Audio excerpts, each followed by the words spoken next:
la chasse.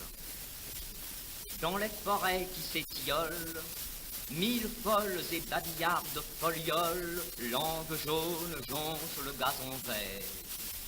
L'été s'est tu, les brouillards l'ont couvert. Par la dernière porte qui bâillait entre deux nus, ses feux éteints et sans escorte, l'été s'en est allé.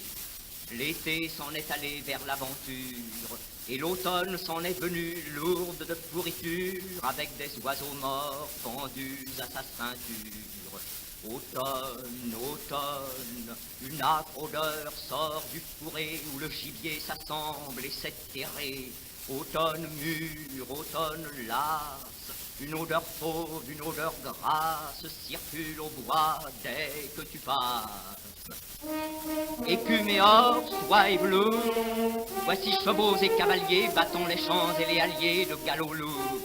Voici venir leur rythmique tonnerre et retentir l'écho et halter la terre, et comme un gong vibrer et gronder l'air. La chasse passe et c'est l'éclair, et les feuilles comme arrachées, cravachées par l'ouragan des chevauchés, volent en tourbillon d'ailes mortes et de haillons. C'est l'automne, l'automne ardente et enivrée, les mains rouges de venaison, l'automne molle et saturé du sang qui coule aux horizons.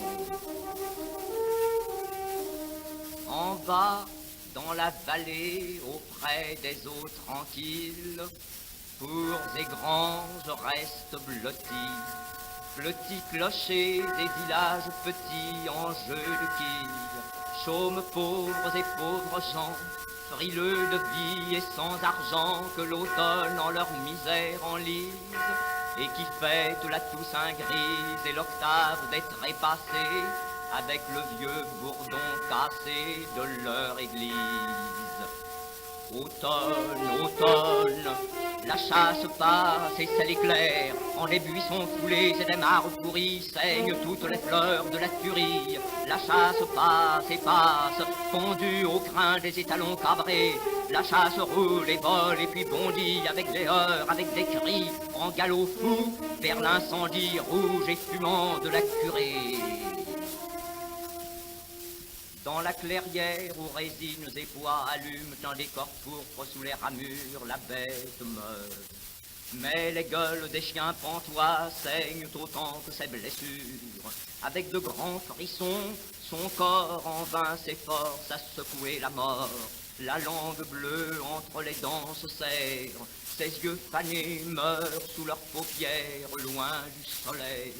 Le couteau, lui, fixe et vermeil, comme un arrêt planté dans la gorge fendue. En un dernier tresseau, le cou raidit, et puis ça fesse, et puis ça bat, sans qu'un seul cri émeuve encore les longs échos de l'étendue. Et les cloches sonnent là-bas dans le village en deuil leur glace. Les cloches sonnent et sonnent pour les défunts et pour l'automne. Les cloches sonnent avec leurs sons longs et discordes, et sur les deuils et sur les fêtes, et sur les gens et sur les bêtes, et sur la vie et sur la mort.